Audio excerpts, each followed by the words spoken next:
오늘 우리 함께 볼 말씀은 갈라디아서 1장 1절부터 10절 사이 말씀이 되겠습니다.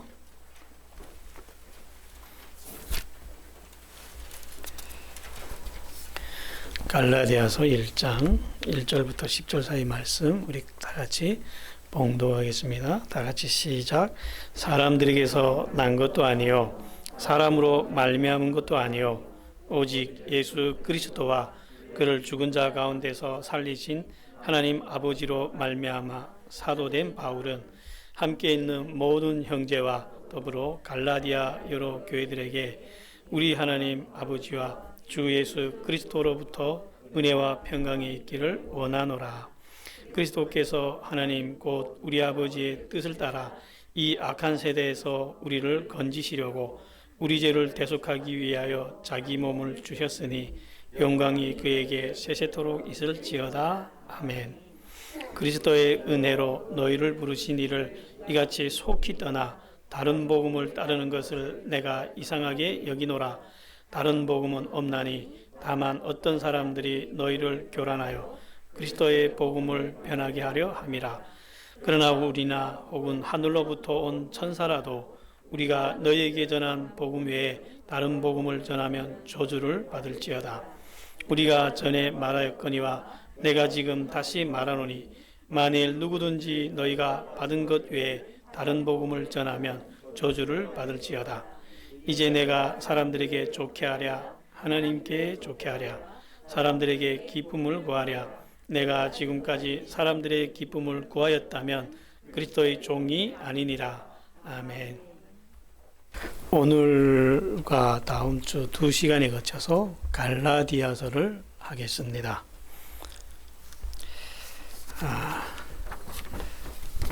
갈라디아서라는 이 편지는 바울 사도가 굉장히 화가 나서 쓴 편지예요. 그래서 문체들이 굉장히 거칩니다. 저주를 받을지어다 막 이렇게 해요. 왜 바울 사도가 이렇게 화가 나서 이 편지를 썼는지 우리는 알아야 이 갈라디아서의 편지를 이해할 수 있어요. 우리는 지난주 데살로니가 전후서를 배웠죠. 데살로니가 전후서는 신약 성경 중에서 가장 먼저 기록된 책들이에요. 편지들이죠. 그런데 이 갈라디아서도 데살로니가 전후서와 비슷한 시기에 일찍이 기록된 편지예요. 일찍이 왜 이렇게 화가 났느냐, 그 이유를 좀 봅시다. 바울 사도가 그 사도행전에서 보면 1차, 2차, 3차 전도 여행을 이렇게 가는 걸 우리가 봤어요. 그런데 이 전도 여행을 가면 굉장히 많이 고생을 해요. 가는 곳마다 얻어맞고 유대인들한테 쫓겨다니고 어떤 때 먹을 게 없어서 굶고 배 타면 배 깔아앉고 이렇게 고생을 하다 보니까 건강한 사람도 망가지죠. 근데 가뜩이나 병이 있던 분이라서 건강이 다 망가진 거예요. 그러다 보니까 이 병이 너무 많이 생겨서 도저히 이제는 일을 못하겠다 하고 이렇게 갈라디아라는 지역으로 요양을 떠나요. 그러니까 전도하려고 간 게 아니고 요양을 갔어요. 그래서 쉬러 갔는데 그래도 심심한데 복음 전해보지 뭐. 그래서 전해지면 전해지는 거 안 해줘도 나는 괜찮다. 나는 병 고치는 게 목적이니까 하고 그리고 전했는데 너무 잘 되는 거예요. 막 교회가 막 생기는 거예요. 갈라디아 지역에. 그러니까 바울 사도가 거기서도 쉬지를 못해요. 쉬러 갔다가 그래 쉬지를 못하면서 또 계속 돌아다니면서 복음 전하고 이렇게 하는데 그러니까 그 갈라디아 사람들이 이 바울 사도에 대해서 너무 미안해해요. 쉬러 온 분인데 너무 자꾸 일 시키니까. 그래서 이런 말씀이 나와요. 4장 14절에 보면 너희를 시험하는 것이 내 육체에 있으되 이것을 너희가 업신여기지도 아니하며 버리지도 아니하고 오직 나를 하나님의 천사와 같이 또는 그리스도 예수와 같이 영접하였도다라는 기록이 있어요. 그리고 너희의 복이 지금 어디 있느냐? 내가 너희에게 증언하노니 너희가 할 수만 있었더라면 너희 눈이라도 빼어 나에게 주었으리라 라는 기록이 나와요. 그러니까 아파하니까 너무 존경하고 사랑하는 하면서 자기 눈이라도 뺏어 줄 수 있다면 주고 싶을 정도로 이렇게 갈라디아 성도들이 바울 사도를 사랑했고, 바울 사도 역시 갈라디아 교회를 그렇게 또 사랑을 했어요. 그랬는데 바울 사도가 전하다가 이렇게 몸도 좀 회복하고 그렇게 하고 이 갈라디아 지역을 떠나니까 예루살렘 교회에서 사람들이 오는 거예요. 할례당 사람들. 우린 할례당이 이제 누군지 알죠.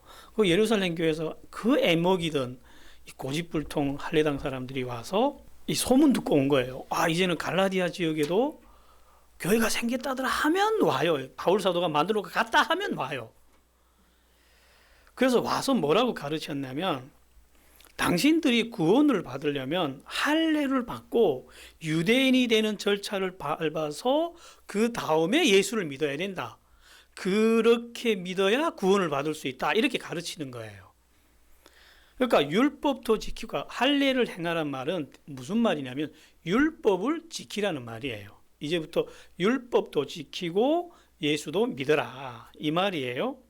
그러니까 갈라디아 성도들은 우리 그렇게 배운 적 없는데, 바울 사도는 그렇게 말한 적 없는데, 그러니까 그 사람 사도 아니야, 이런 거예요. 예수님이 살아있을 때 사도들이 무리에도 없었고, 예수님을 따라다니는 사도 이외에도 제자들이 있었거든요. 거기에서도 속하지 않았어. 그 사람 예수님 만난 적도 없어. 그리고 우리한테서 배운 적도 없어, 그 사람은. 그래서 그 사람이 전하는 것이 일부분은 맞겠지만, 그러나 우리 말을 들어라. 이렇게 말을 하는 거예요. 여러분들이 갈라디아 성도들이라 합시다. 마음이 어때요? 예루살렘 교회에서 왔대요. 예수님하고 다 친척벌이에요. 사도들하고 다 거래하던 사람들이에요. 그 권위는 상당합니다. 그러니까 이 사람들이 다 듣는 거예요. 그래가지고 다 할례 받았어요. 다 그때부터 율법 지킨다고 날린 거예요. 율법 공부한다고 날린 거예요. 이걸 바울 사도가 들은 거예요.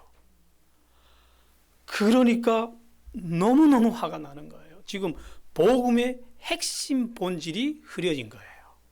거기다가 복음만 왜곡했을 뿐만 아니라 바울의 사도권까지 깨버렸어요. 사도 아니야, 이렇게 된 거예요. 그러니까 화날만 하죠. 저 사람은 사도도 아니다. 그래서 바울 사도가 이 편지를 씁니다. 너무너무 화가 나가지고. 바울 사도는 그때 뭘 몰랐냐면요, 자기가 쓰는 이 편지가 훗날 성경이 된다는 걸 몰랐어요.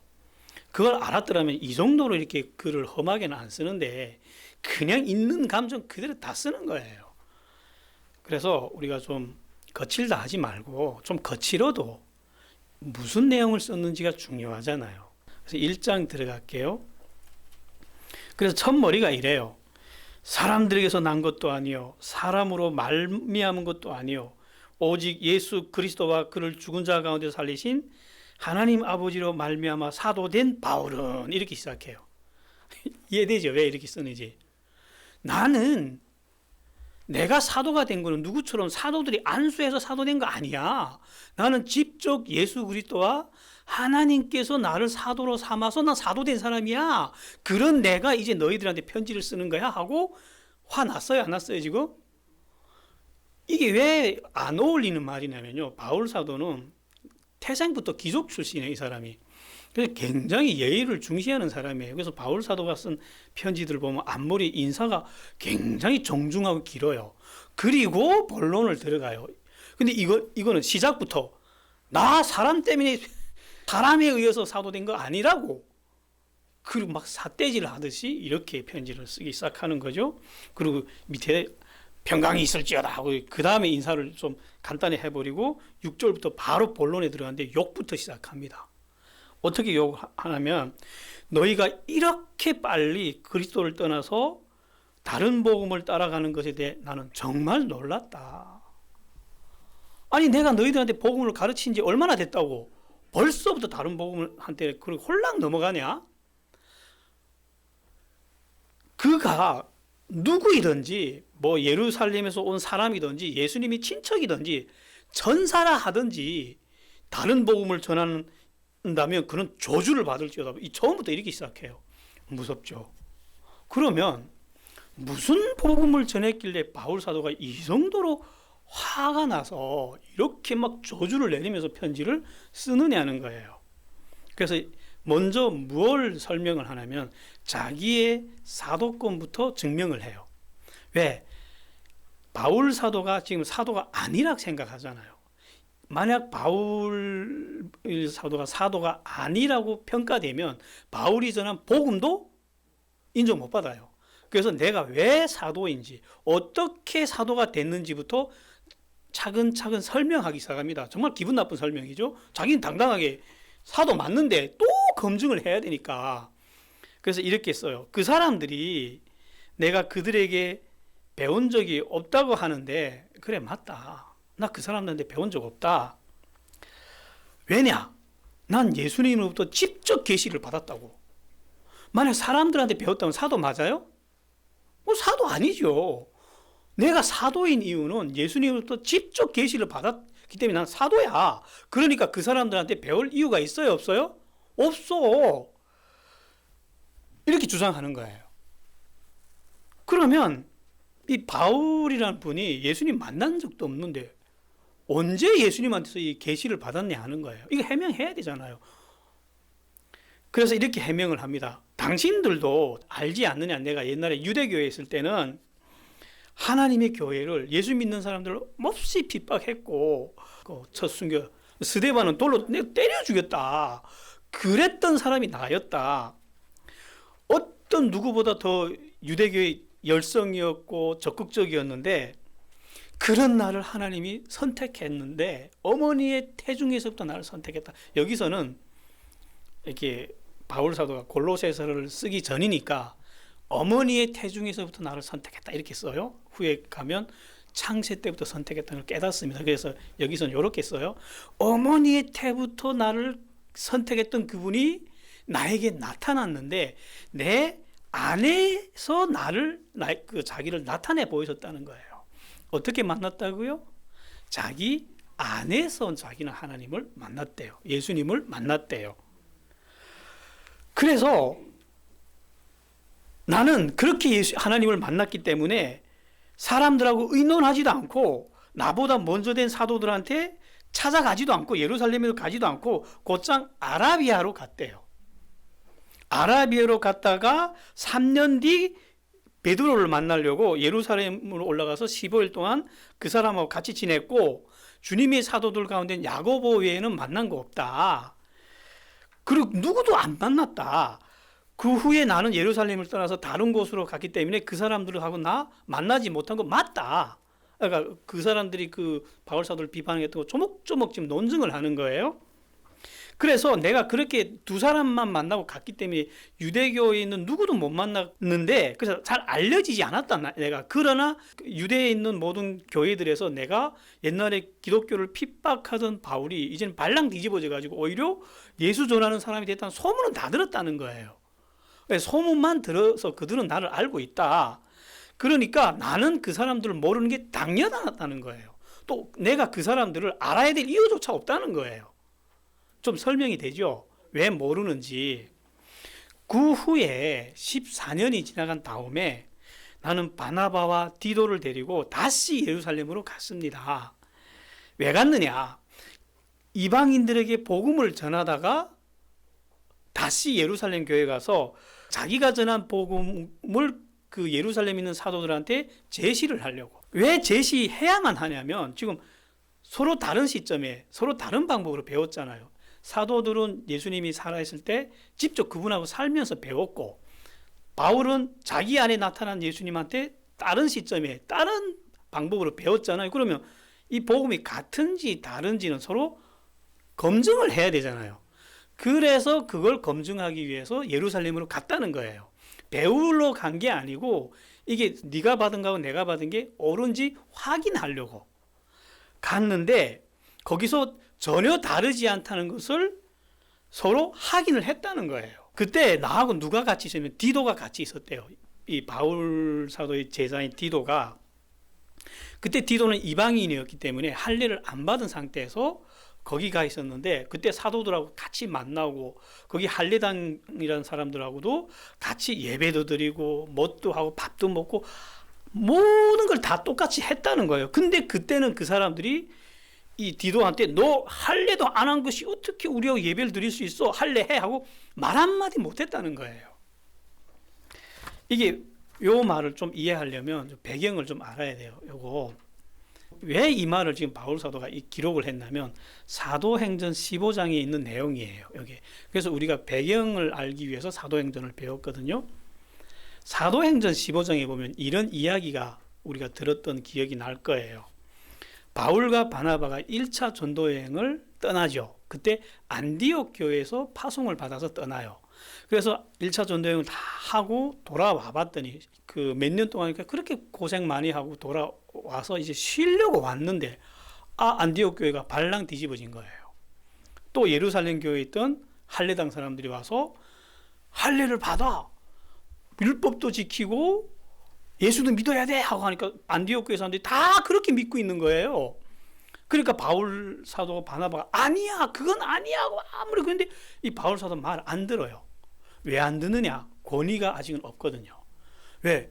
예루살렘에서 왔다는 그 권위 때문에 아무도 바울 사도의 말을 안 들어줘요. 그래서 바울 사도가 그때 이 문제를 해결하려면 내가 예루살렘으로 가야 되겠다. 그래서 사도들한테 직접 물어봐야 되겠다 하고 바나바와 같이 예루살렘으로 가요. 들은 기억 나죠? 예루살렘으로 가서 예수님의 제자들인 사도들한테 자기가 다니면서 이방 교회들을 다니면서 이렇게 복음을 전했고 많은 분들이 성령 받고 이제 예수님 믿는 내용을 쭉 설명하면서 그런데 안디옥 교회에서 지금 율법 문제가 나타났다. 이거 어떻게 했으면 좋겠냐 하니까 예루살렘 교회에서 사도들과 장로들이 다 모여서 당회가 결성이 돼요. 당회가 모여서 이 문제를 어떻게 할 거냐고 막 회의를 하다가 마지막 야고보가 도장을 찍잖아요. 구원은 주 예수의 은혜로 받는 것이지 율법을 행해서 받는 거 아니다. 그러니까 우리도 다 매지 못하는 이 율법을 이방인들에게 또 지우게 하겠냐.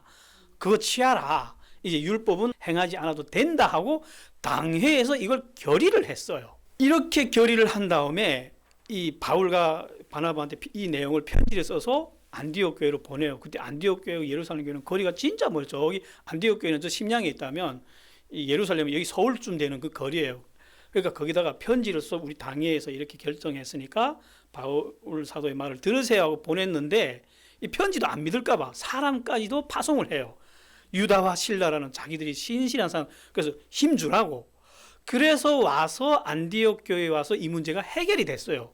그러니까 그때도 할례당 사람들이 말이 거짓말이라는 것이 증명이 됐잖아요. 근데 이 과정 속에서 세월이 몇 달 걸렸어요. 이게 그때 디도가 이 할례당 사람들하고 할례도 안 했던 디도가 같이 먹고 예배드리고 행사 다 했는데도 그때는 이 할례당 사람들이 말 한마디 못했대요. 그때는 사도들과 장로들이 힘이 세니까 거기에 눌려가지고 말도 못하던 사람들이 무슨 갈라디아에 와서 이렇게 힘주냐는 거예요. 거기 가서는 찍소리도 못하던 사람들이 만약 이 할례당 사람들이 말하는 것처럼 할례를 해야 되고 율법을 지켜야 된다면 그때 사도들이 디도를 가만두지 않았을 거라는 거예요. 너 할례해 하고 할례를 시키지 않았겠냐. 근데 사도들이 그런 거 전혀 관계를 안 했다는 거예요. 설명이 되죠. 그리고 후에 알고 봤더니 그 안디옥 교회에서 막 할례를 해야 된다고 소란 피웠던 그 할례당 사람들이 알고 보니까 예루살렘 교회에서 정식 파송한 사람들도 아니야. 진짜 불법으로 온 사람들인 거예요, 이게. 그런데 이 사람들이 열심히 쫓아다녀요, 바울 사도 뒤를. 어디 가서 교회 만들었다 하면 쫓아가요. 왜? 왜 이렇게 쫓아가느냐 하는 거예요. 만약 이들이 바울 사도가 떠난 다음에 가서 너희들은 할례를 해야 돼 해서 그 사람들이 그런가 해서 할례를 합시다. 또 했고 갈라디아 사람들이 어떤 일이 일어날까요? 너희는 유대인이 돼야 돼. 할례를 받아서. 그래서 할례를 딱 받는 순간 어떤 문제가 생기냐면요. 이미 유대인들은 수천 년 동안 율법 안에서 살았던 스승이에요. 그리고 이들은 이제 금방 들어온 신병들이에요. 곧바로 이들은 선생님, 이들은 제자들이 종이 된다는 거예요. 그걸 바라보고 들어온다는 거예요. 그래서 이렇게 기록을 하는 거예요. 2장 4절에서 이는 가만히 들어온 거짓 형제들 때문이라. 그들이 가만히 들어온 것은 그리스도 예수 안에서 우리가 가진 자유를 엿보고 우리를 종으로 삼고자 함이라. 우리를 정말 사랑해서 하나님께로 인도해 가려고 이렇게 율법이니 할례니 이렇게 주장하는 게 아니고 목적이 뭐라고요? 종 삼으려고. 그래서 이렇게 와서 이렇게 이런 걸 전한다는 거예요. 그러니까 그들을 따라가야 돼요? 말아야 돼요? 따라가지 마십시오 하고 기록하는 거예요. 그럼 바울은 여기서 해결하고 짚고 넘어가야 될 문제가 꼭 하나 있어요. 어떻게 사도가 됐느냐? 이 문제는 짚고 넘어가야 되겠죠. 바울은 예수님이 살아있을 때 그 예수님하고 같이 지내지 못한 게 천추의 한입니다. 이 사람이. 죽는 날까지 이게 꼬랑대로 붙어 다녀요. 저 사람은 예수님 보지도 못했다고. 그게 무슨 사도냐고. 계속 사도권을 위협받는데 그때마다 바울 사도는 길길이 날뛰어요. 왜? 자기를 높이려는 게 아니고 자기의 사도권이 허물어지면 자기가 전한 복음이 허물어진다는 걸 알기 때문에. 자, 바울은 어떻게 사도가 됐는지 우리 봅시다. 다메섹 도상에서 바울이 예수님을 만났다는 건 이제 다 알죠, 여러분들. 그때 한 번 만나서 사도가 된 게 아니에요. 그때 예수님을 만난 다음에 완전히 정신 차리고 이 사람이 어디로 가냐면 3년 동안 광야로 나가요. 진짜 세례 요한처럼 광야로 나가서 뭐 메뚜기와 석청을 먹었다는 기록은 없지만 진짜 광야로 나가서 예수님하고 같이 살아요, 이분이. 그러면서 그때 예수님은 바울에게 어떻게 나타났냐면 사람으로 또 나타나서 둘이 이렇게 오두막 지어놓고 산 게 아니고 마음에서, 바울 사도의 마음에서 분명하게 나타나서 바울 사도에게 3년 동안 교제하면서 이 사울이란 청년을, 이분을 완전히 사도로 바꿔주신 거예요. 그래서 사도들처럼 사람으로 예수님을 만난 건 아니에요, 이분이. 그래서 바울은 예수님은 내 안에 나타났다고. 내 안에 나타났다고. 그래서 내 안에 계신 예수님이 직접 나에게 말씀하셨다고. 이렇게 계속 주장을 하는 거죠. 그래서 그 고린도 전후서에도 보면 예수님이 직접 나한테 말씀하셨다고. 내 안에 계신 예수님이. 그래서 2장 6절에 지금 갈라디아서 2장 6절에 이렇게 기록이 합니다. 그 유명하다는 사람들은 내게 아무것도 보태준 것이 없습니다. 뭐 더 이상 배울 게 없으니까 그 사람들한테서 예수님한테 다 배웠으니까. 그러나 전혀 다른 시점에 다른 방식으로 예수님 만났기 때문에 내가 확인은 받아야 되기 때문에 누구한테서 1차적으로 검증을 받았냐면 바나바와 아나니아에게서 1차적으로 검증을 받아요. 네가 받은 그 복음이 우리가 예수님으로부터 받은 복음하고 똑같네? 하고 검증을 받았고, 그리고도 확실한 검증을 받기 위해서 예루살렘 교회에 와서 야고보와 요한을 만나서 다시 확인을 받았대요. 이 정도 되면 검증받은 거 아니에요? 그래서 2장 9절에 이런 기록이 나와요. 또 기둥같이 여기는 야고보와 게바와 요한도 내게 주신 은혜를 알므로 나와 바나바에게 친교의 악수를 하였으니 우리는 이방인에게로 그들은 할례자에게로 가게 하려 함이라 라고 기록을 해요. 서로 인정을 받았다는 거죠. 그런데 이렇게 그 사도들에 의해서 인정을 받으면 서열이 바울 사도가 어때요? 좀 밑이죠. 그렇죠? 그러니까 요한이 도장을 찍어주고 야고보가 그래 너 맞다, 너 사도 맞다 인정해준 서열이 밑인 것 같죠. 근데 사실 그렇지가 않았다는 거예요. 봐요. 더욱더 권위가 있어요. 바울 사도가 어느 정도 권위가 있었냐면, 그래서 자기의 이 사도권이 얼마나 권위가 있는지를 쭉 이렇게 해명을 해줘요. 베드로가 고넬료의 집에 들어가서 안수를 했다가 곤욕을 치렀잖아요. 근데 그때 베드로는 이방인들에게도 복음을 전할 수 있어 도장 못 찍었어요. 그냥 잘 변명하기에 바빴어. 근데 바울 사도는 와서 당당하게 당회를 소집하고 맞다, 구원은 예수 그리스도로 받는 거다, 이방인이든 뭐든 상관없다 하고 도장을 찍는 일을 해냈어요. 베드로가 못한 일을 지금 누가 했죠? 바울 사도가 했어요. 바울 사도가. 그래서 그 이후부터는 이 바울 사도의 권위가 베드로와 사도들까지도 잘못하면 막 꾸중하는 데까지 가요. 실제로 어떤 일이 있었냐면 안디옥 교회에서 그 소란이 있은 다음에 베드로 사도가 안디옥 교회에 온 거예요. 그러니까 안디옥 교회는 난리 난 거예요. 예수님이 수제자 베드로가 왔다고 그냥 잔치를 대설해가지고 섬긴다고 그 사람들이 또 거기 와서 우리가 같이 식사를 하면 얼마나 좋겠어요. 같이 밥 먹는데 뒤따라 그 예루살렘 교회에서 사람들이 또 온 거예요. 그러니까 같이 식사하던 베드로가 유대인들이 온다니까 슬그머니 빠져나가는 거예요. 왜 또 이게 이방인들하고 또 같이 밥 먹었다는 게 예루살렘 교회에 알려지면 또 곤욕 치를까 봐 무서워가지고. 그러니까 그때 베드로가 같이 따라와서 밥 먹던 다른 유대인들도 베드로가 쓱 빠지니까 자기들도 눈치 보고 쓱쓱 빠지는 거예요. 그러니까 거기서 같이 그렇게 기쁘게 식사하던 사람들이 분위기가 완전 썰렁해지는 거예요. 그걸 이렇게 바울 사도가 보고 그 자리에서 욕을 해요. 네가 왜 이렇게 위선적으로 행동하냐? 왜 복음이 진리대로 행동 안 하냐고. 그래서 당신이 유대인이면서 유대인처럼 살지도 않고, 그러니까 율법대로 살지도 않고 이제 그렇게 안 살기로 했잖아요. 그리고 이방인처럼 살면서 이방인들 앞에서 유대인처럼 사는 척 하냐고, 이지고 뭐 하는 짓이냐고. 그래서 그때 베드로 사도가 뜨뜻해가지고 아무 말도 못했다고. 누가 더 높아요? 누가 더 높아요? 내가 더 세. 이 말을 하자는 게 아니고 이 정도로 나의 사도권이 확실하다는 거예요. 그러니까 내가 여러분들에게 전한 이 복음도 믿을 수 있다는 거예요. 이걸 믿으라는 거예요. 그 허접한, 그 검증되지도 않은 할례당 사람들의 말을 듣지 말고 하나님이 나를 통해서 여러분들에게 복음을 전했으니까 내 말을 들으라는 거예요. 우리식으로 하면 여기에 바울 사도가 기록한 이 성경을 듣고 믿으라는 거예요. 이제 예수님이 뭐 100춘짜리 친척이 와가지고 내가 예수님이 손주 아니지. 아무튼 마리아하고 어떻게 친척이야 이런 사람이 와서 막 했다 해도 들어야 돼요, 말아야 돼요? 들을 필요 없어요. 그래서 바울 사도는 이때부터 자기 그 사도권을 인정했으니까 이때부터 이 할례당 사람들을 공격하는데 아예 가라지 취급을 해요. 알게 그랬잖아요. 가만히 섞여 들어온 거짓말쟁이들이라고. 아예 마귀가 심은 가라지들이라고. 이들은 막 그렇게 까요.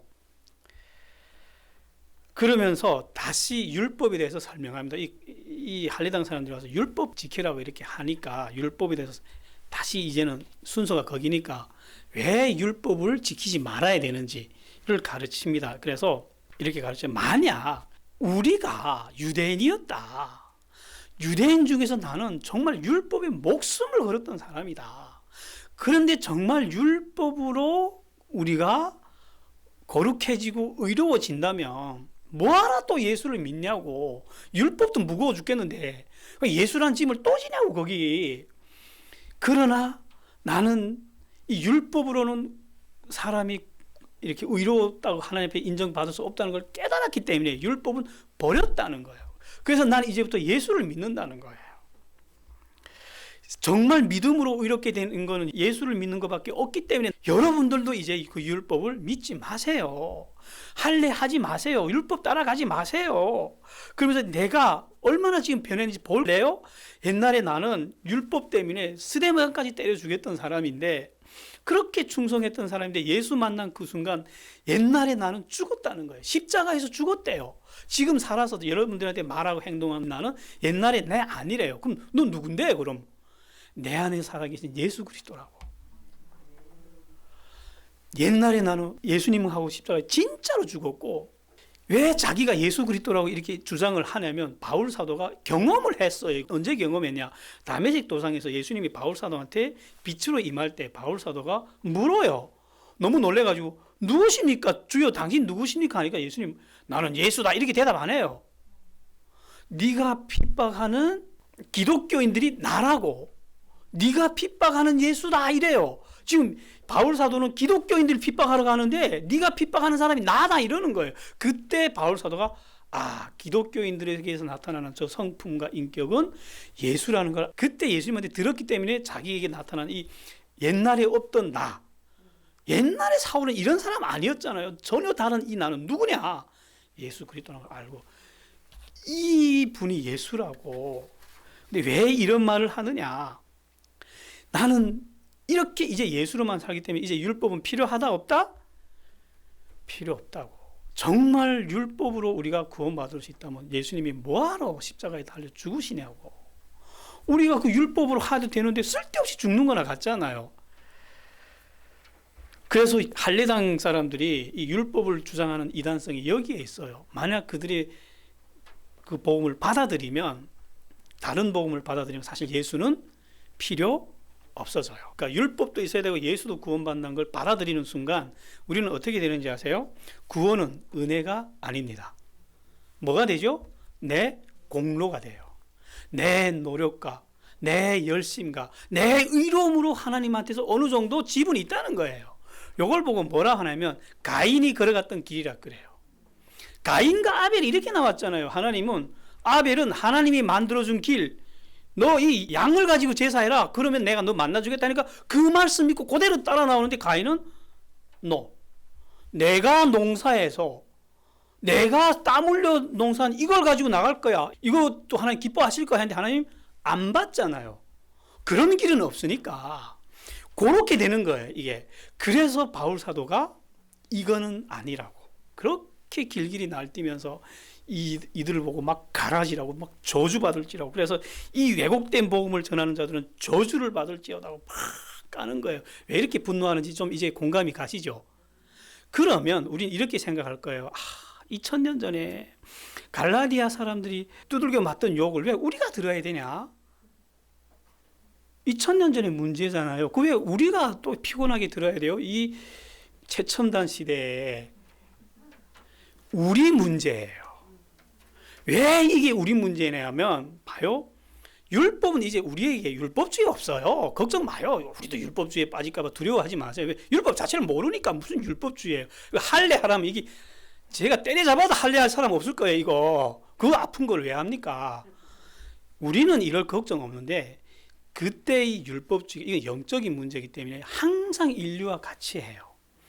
얼굴만 바꿔서 본질은 똑같은 게 지금 우리하고 함께 하기 때문에요. 이 율법주의가 어떻게 우리와 함께 하죠? 윤리주의로. 똑같이 우리와 함께 해요. 지금 이 함정에 빠진 기독교인들이 굉장히 많습니다.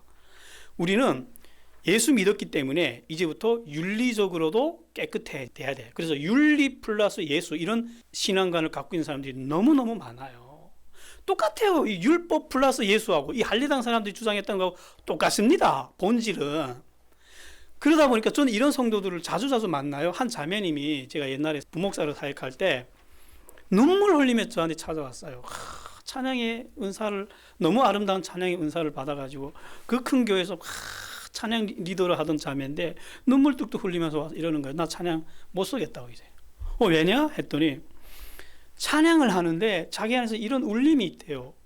네가 저 밑에 있는 사람들하고 뭐가 다르지?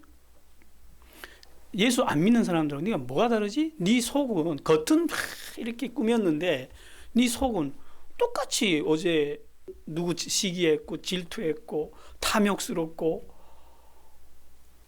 똑같이 들어온데 네가 어떻게 하나님 앞에서 찬양할 수 있느냐? 이 위선자야. 그래가지고 자기 더 이상 찬양 못하겠대요. 그래서 자기 마음이 완전히 깨끗해진 다음에 자기는 무대에 올라가겠대요. 그래야 되는 거 아니에요? 제가 그랬어요. 이 바보야. 네가 뭐 깨끗해서 너를 쓰는 줄 아느냐? 네 마음속에 100% 더럽다 해도 하나님 널 써. 반대로 네 마음에 한 점 어둠이 없고 죄악이 없이 100% 깨끗하다 해도 하나님 널 안 써.